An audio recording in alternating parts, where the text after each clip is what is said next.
Today we'll be talking about the Tier 8 IJN Premium Destroyer Hayate, which you can get as the reward for completing the ongoing November 2022 campaign.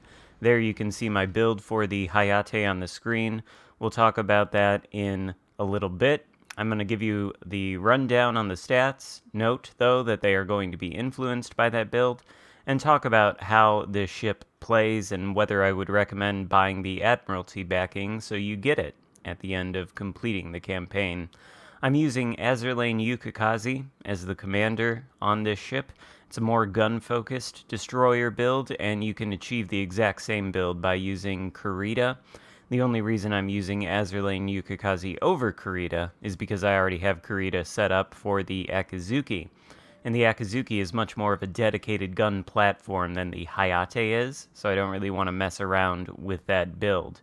Note also that I put on the range mod for the main battery guns in the 4th module slot of the Hayate. That range mod was buffed in this update. Previously, it only gave you 5% extra range.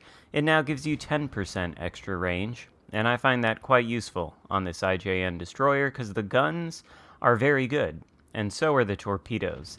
And here in this opening sequence, you'll see both in action. Take note of the enemy Alaska. We spawned in the center, so we would like to take the Bravo cap, but we can't really do that with an Alaska closing in. I think he's got a radar range of 9 or 10 kilometers, so we'll be inside of that soon. Looks like he's sailing toward that island, so we're going to launch some torpedoes in his path in hopes that they will catch him, but as soon as we launch them, we see he's turning bow in, so we make a snap decision to open fire. We want to do that while we're spotted by the Alaska, because we're hoping his turrets are going to be on the other side of his ship, and he's going to want to turn and get all 3 of the turrets on target for us. We want to make carefully sure not to go behind this island and break the Alaska's line of sight. Our line of sight on him was broken, so we need to turn back around and get past this island so we reacquire him. And what do you know? He's doing exactly what we wanted him to do, which is turn right into the path of our torpedoes. And as you can see, it only takes 3 of them to dev strike the Alaska, taking him down as our first kill of the game. These torpedoes are what you would expect from an IJN torpedo boat. They hit incredibly hard. An alpha strike of 23,767, which I think puts them at one of the highest torpedo alpha strikes in the game. It's right up there with the Palo Emilio at Tier 7, whose torpedoes I think do 24,000 damage. They're so powerful that they can basically one-shot anything with a single volley from a single launcher on the Palo Emilio, and these are right up there with it. They have a 12-kilometer range and a 67-knot speed. Obviously, you can buff those if you spec into torpedoes, but 12-kilometer range is fantastic. 67-knot speed is super usable. What's the downside? Well, the downside is, number 1, the detectability on these torpedoes is terrible. It's 1.7 kilometers by sea, so they're incredibly conspicuous, which means the enemies who spot them are going to have quite a bit of time to actually dodge them when the torpedoes render on their screen. And the base reload time on these torpedoes is a whopping 153 seconds. That's well in excess of 2 minutes. It's getting up near 3 minutes, actually. And it can be a bit unwieldy to use. Now, I haven't spec'd into the torpedoes at all, but you absolutely can. You can use the torpedo module in the 4th slot, and you can use a more torpedo-focused commander than somebody like AL Yukikaze or Kurita. And I've tried that with a more torpedo-focused commander like, the name escapes me, the typical one. I think I used Space Fishy, actually, or maybe that anime Gunzo guy to get this build, but I tested it building for torpedoes, got the reload down to 130 seconds, which is still quite long, but a lot more usable, and also got the speed up to 70 knots and the like. So you can absolutely play it that way, but I spec'd into the guns, because the guns on the Hayate are actually fantastic. There are 6 127mm guns. They're set in 3 double turrets with 2 of those turrets on the back of the ship, so it has very good firing angles when kiting away. The guns reload in 3.7 seconds with my build. They have a 180-degree turn time of 10 seconds, which already puts them far and above the guns on the classic IJN torpedo boats like Kagero, Yugumo, Shima. Those things have very, very slow turret traverse and a slow reload time. The Hayate is much more like the Yukukaze, for example, Azure Lane Yukukaze, or the alternate line of Japanese gunboats before the Akizuki, like the Shiratsu-yu. This basically follows the same sort of philosophy as those do in terms of design. They've got great torpedoes, but they've also got great guns. The HE Alpha Strike on these guns is a punchy 2,150 and a good 9% fire chance, so these guns reliably start a lot of fires. The AP, like on most Japanese destroyers, is nothing super special. Alpha Strike at 2,200. It doesn't seem to have the most fantastic pen in the world, but you can certainly get damage on broadside ships with it. So I like to use a combination of the guns and the torpedoes in the Hayate, and you can see we've hit torpedoes against the enemy Montana now. They've caused a flood, the enemy Montana has DCP'd, he's sailing into the Alpha Cap. We're going to open fire on him with our guns now, and we should reliably be able to start a fire that he's not going to be able to extinguish with his damage control party on cooldown. And while we're doing that, while we're farming for that fire, we'll cover the rest of the Hayate stats here. It's got 20,800 hit points, not as much as some of the other destroyers at this tier, but certainly enough to be competitive. The maneuverability is nothing special. A rather pedestrian top speed of 37 knots, although it does have the engine boost consumable. A rudder shift of 750 meters, kinda large, and pretty poor. A rudder shift of 5.1 seconds, which is pretty poor, and a turning circle of 750 meters, which is pretty large, but this is a fairly large destroyer, so it makes sense. The maneuverability is nothing special, but at longer ranges with these guns, you can dodge a fair amount of incoming fire. And then the concealment, 5.2 kilometers by sea, the way I have it spec'd. You can probably get it down lower if you want to use commander skills like Fragile Threat, and maybe if you want to put Swirsky as your second inspiration. But I have Rumble for the increased gun range, and Bay for the extra concealment. So that's my build, and I think the Hayate performs pretty well under this build. It especially performs well when battleships like this Montana want to make the cardinal mistake of putting an island to the side of their ship while they've got a destroyer on the other side. That means the Montana's ability to dodge these torpedoes is going to be heavily restricted by the fact that there's a landmass to one side of his ship. He can only turn in towards me in order to dodge these torpedoes or completely slow down, neither of which it looks like he's about to do, so these torpedoes are probably going to hit him.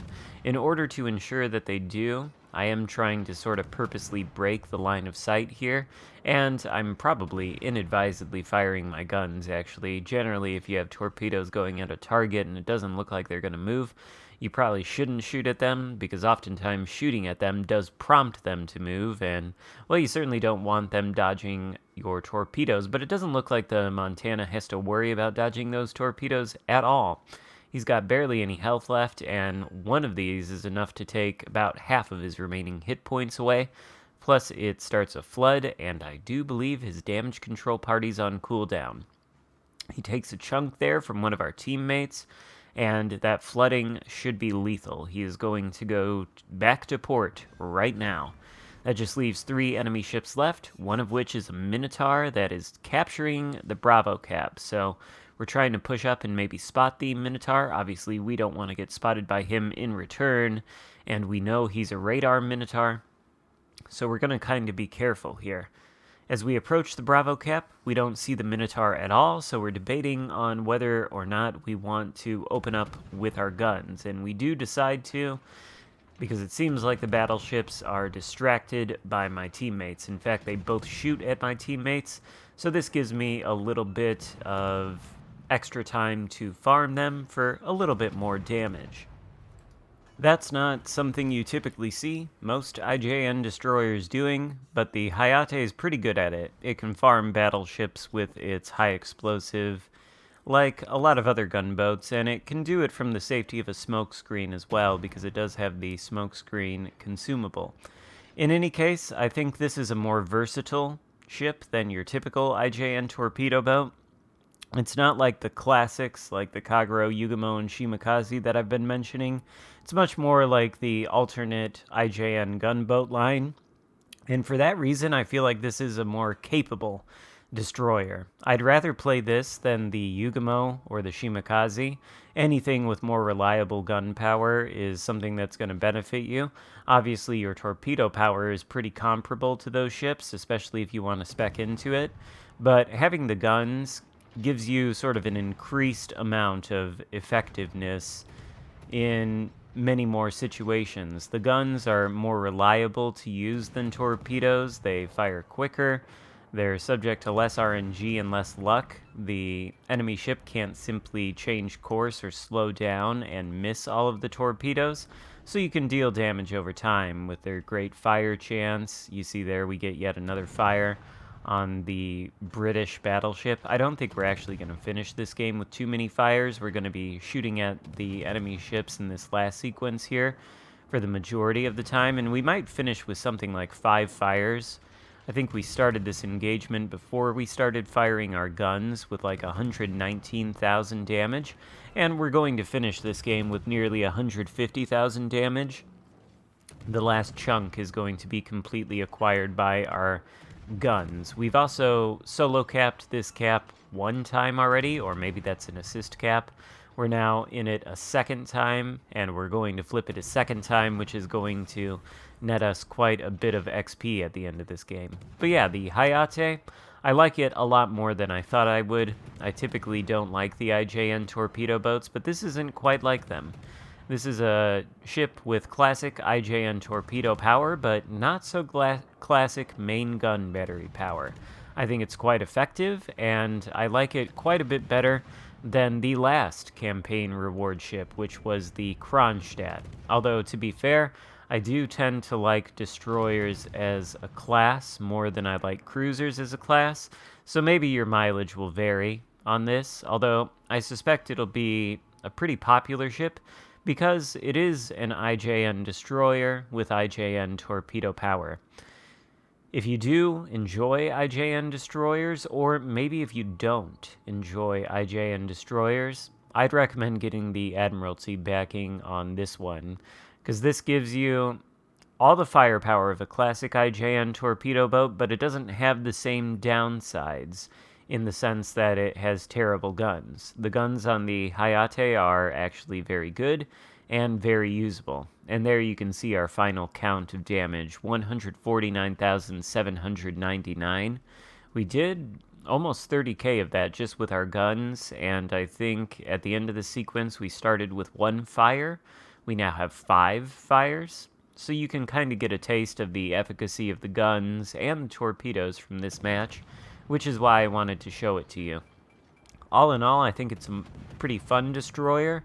If you asked me to take out an IJN destroyer with good torpedo power on a stream or something, I would definitely be taking out this one. I like it quite a bit, and I think it's a fairly effective ship.